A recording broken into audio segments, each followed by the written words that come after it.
Hello friends and welcome back to my channel. My name is Katelyn from Florals.com and welcome to my June 2020 favorites video.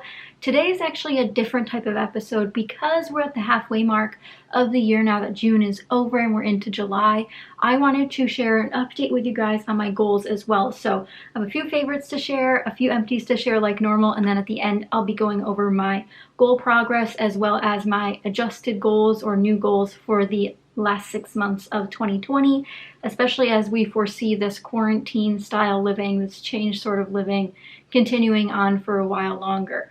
So for my favorites, I have a couple that aren't physical, so I'm going to start with those two.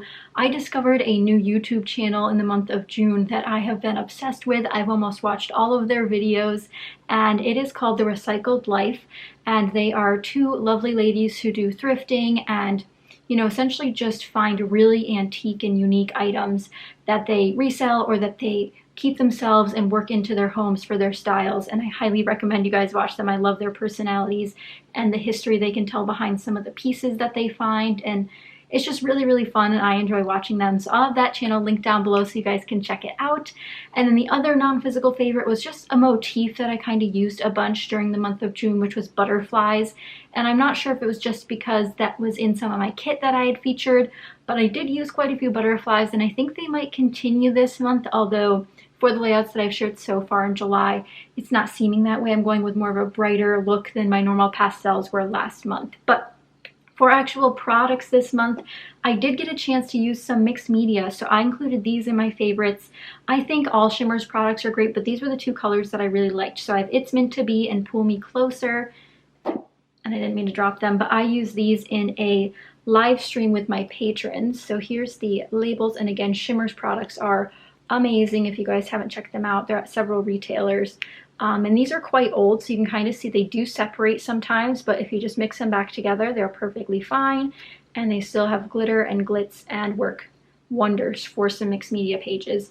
And these are two of my favorite colors. I use them all the time, more often than my other colors at the very least. And again, I love Shimmers products. I'll have a link to their specific website down below, but again, you can get these at a lot of retailers online. If you guys are interested in maybe something that's in your country or something, you could perhaps go to their website to figure out where might have some in your area. But other than that, I did do a little bit of stamping last month. I do a lot of stamping every month because I'm in 2 stamping collaborations, but usually I just use black ink, nothing too special. But this month I have a featured distress ink, which is weathered wood.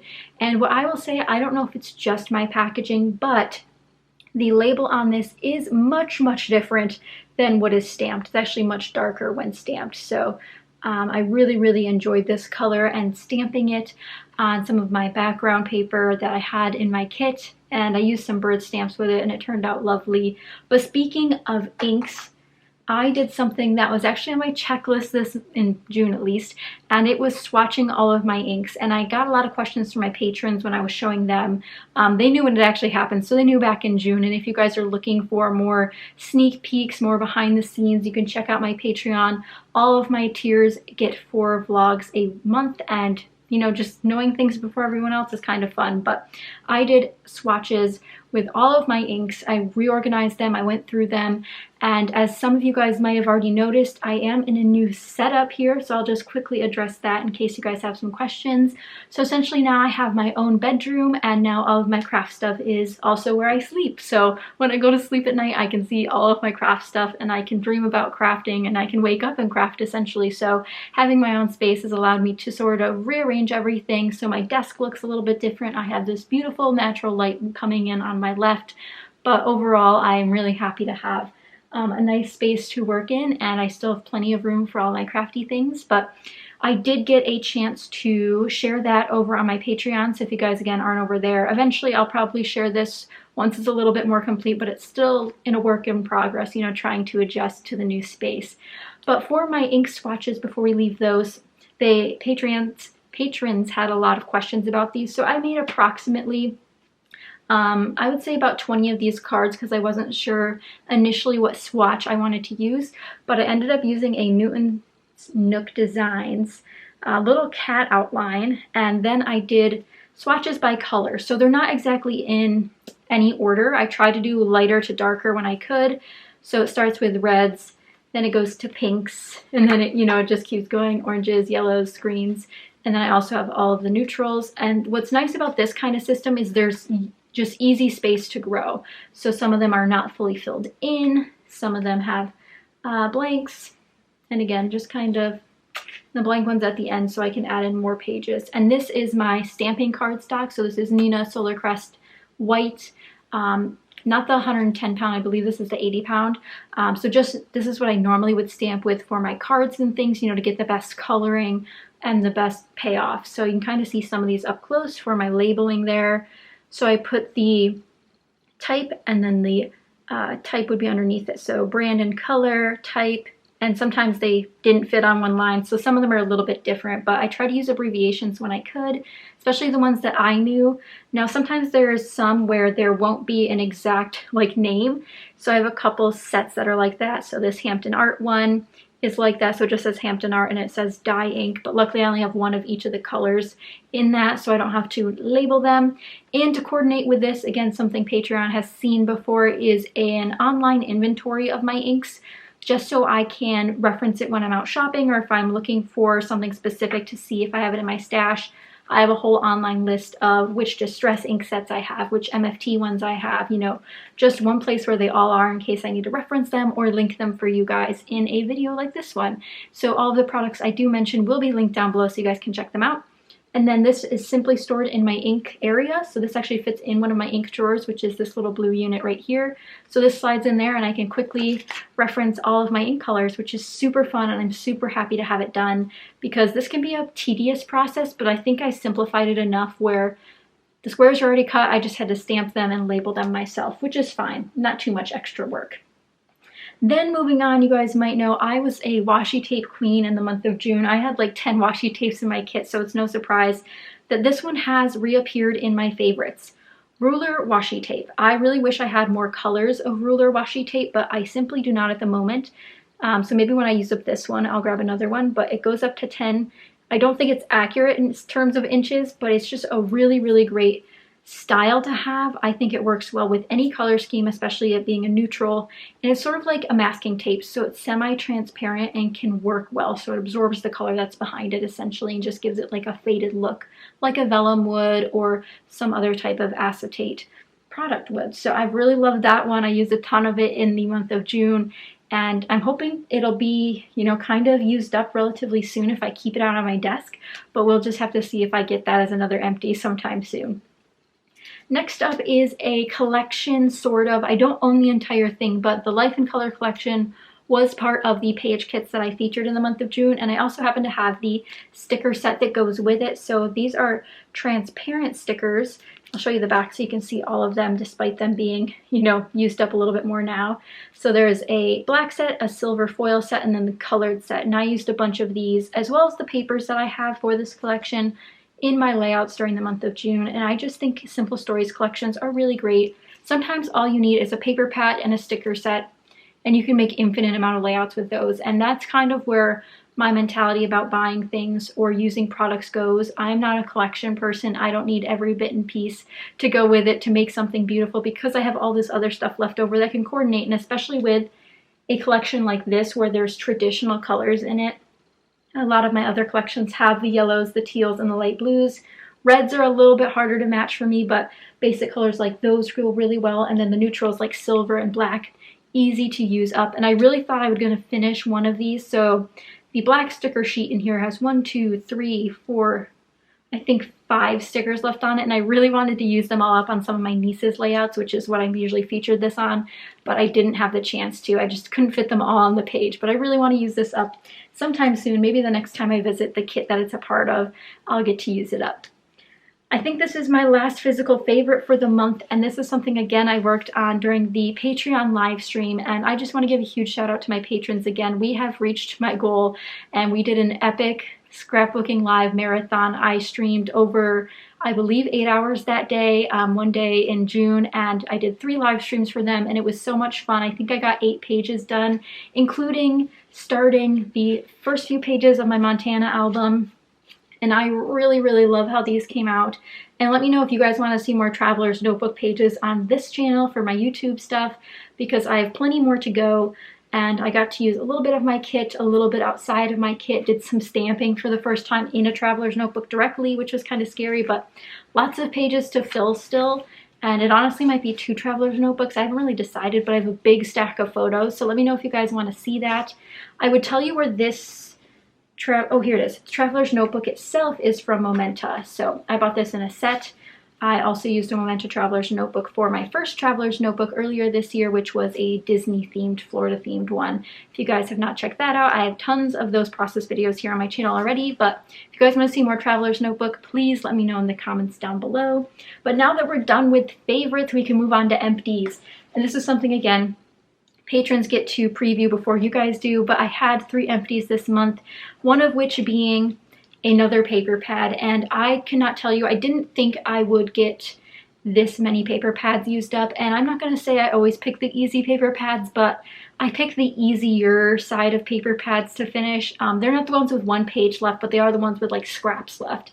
And I finished this up on one of my niece's albums pages and just did a cool cluster of amazing patterns. And if you guys look at this collection, it was really popular when it came out in, let's see, 2016 it says here, so I probably got it in 2017. And it just had so many beautiful patterns, and I used it on one of her pages, one of her school pages, and I just love the way it turned out, and hopefully you guys did too last month. But really happy to see this go into the recycling and just be another one that bites the dust so I can eventually bring more things in. Alongside that, I finished 2 enamel dot sheets. So the larger one here was these pearls, and then this one was a yellow set from Freckled Fawn. So I know they're hard to see because they're just clear acetate, but happy to see those go too. I have been, you know, on the course of trying to use up sequins, enamel dots, and now my Nouveau drops since I have those, and adding finishing touches to every layout can help you start cycling through the products that you're trying to use up. Like these little things we often sometimes forget about to add or whatever it might be. So hopefully you guys are inspired to use some empties for July in your stash. And if you guys had empties for the month of June, please share them with us down below. We would love, love, love to know what you were successful with during the month of June. But I had a ton of fun in June. Hopefully you guys did too. But now for the fun part of the video that's a little bit different. We just hit the halfway point of 2020, and I took count of all the layouts I created, the cards I created, and how many empties I had so far in the 6 months of 2020. And as you guys know, I have a bullet journal where I track all of these things. So I totaled all of them up. And out of the 200 layouts I want completed in the month, or in the year 2020, I have 117 layouts done, which means we're over the halfway point. So I'm really, really happy to have that done. And again, that's just through June. So it's not including the couple I've made in July already. And for the 100 cards I wanted to create in 2020, I have 53 cards created, which is honestly a breath of fresh air. I did not think I was actually going to be halfway, but I did power through some cards made from scraps for a bunch of various projects like Patreon and extra things I was working on. So it's really nice to have those done. And that means I've been sending out more cards this month, actually. Well, this year, but I actually have ran out of room in my card storage, so I'm going to start pulling out the ones I want to donate to the various organizations. I know scrapbook.com launched their card drive initiative pretty recently. I think it was earlier this year, so I'd like to donate some to them and get the envelopes ready and start packaging that up to send out so they can start distributing them to the hospitals and centers and everywhere they're going to donate them.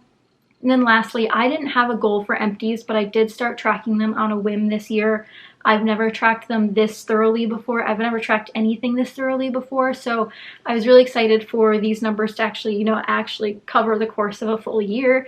But I decided to make a goal before I counted them, 50 empties for the year 2020, and that could be anything. So obviously you guys saw enamel dots count, paper pads count, you know, ribbon, washi tape, whatever it might be counts. So for that, I said I wanted 50 empty in the year 2020, and so far I have 36, which is obviously well over the halfway point of 50.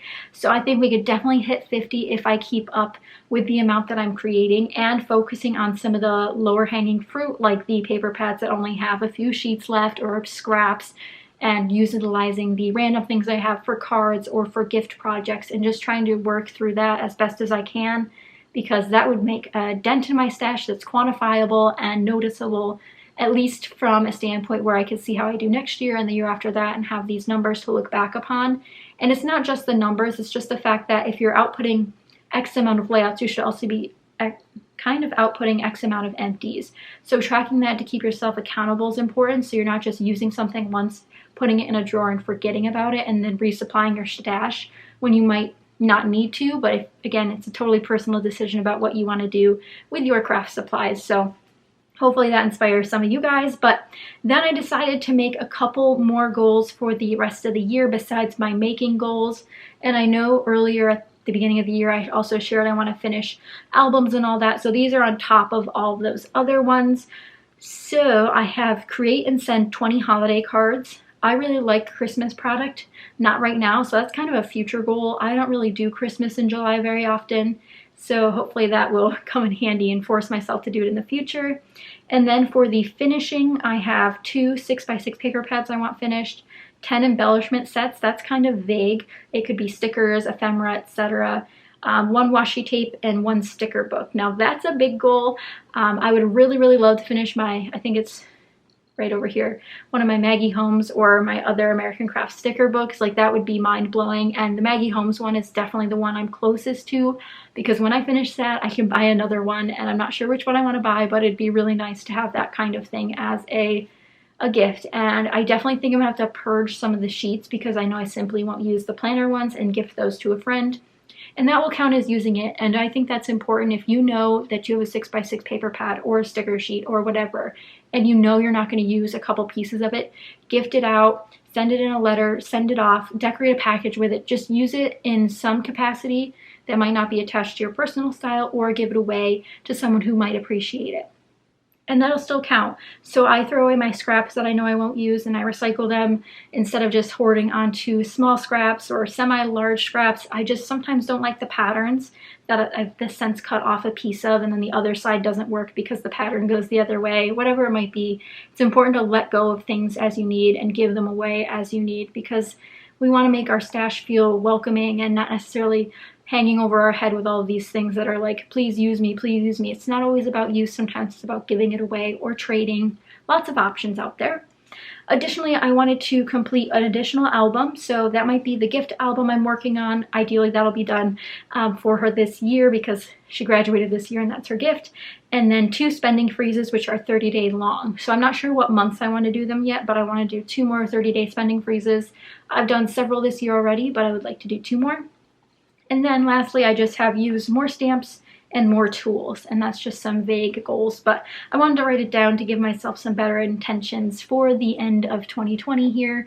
So 6 months down, 6 months to go. I hope you guys enjoyed this monthly favorites and goal update, and if you guys have updates for your goals that you want to share, or if you want to pledge your quantities of empties or anything like that for the last half of the year, this is a great time to sit down and reevaluate where you are. And I know I'm not doing a goal series right now, but reevaluating your goals can be really helpful to set you up for success in the future. And again, 6 months is a great time to start new goals, whether it be monthly goals or maybe it's just a quarterly goal, so you can do 2 for the end of the year, whatever it might be. I hope you guys are inspired to do so. But if you did enjoy this video, be sure to give it a thumbs up and make sure you check out the links down below for more information. Again, I'll be sharing educational resources for you guys to know about what's going on in the world and how to take action. But thank you guys so much for watching, and I'll see you guys next time. Bye guys.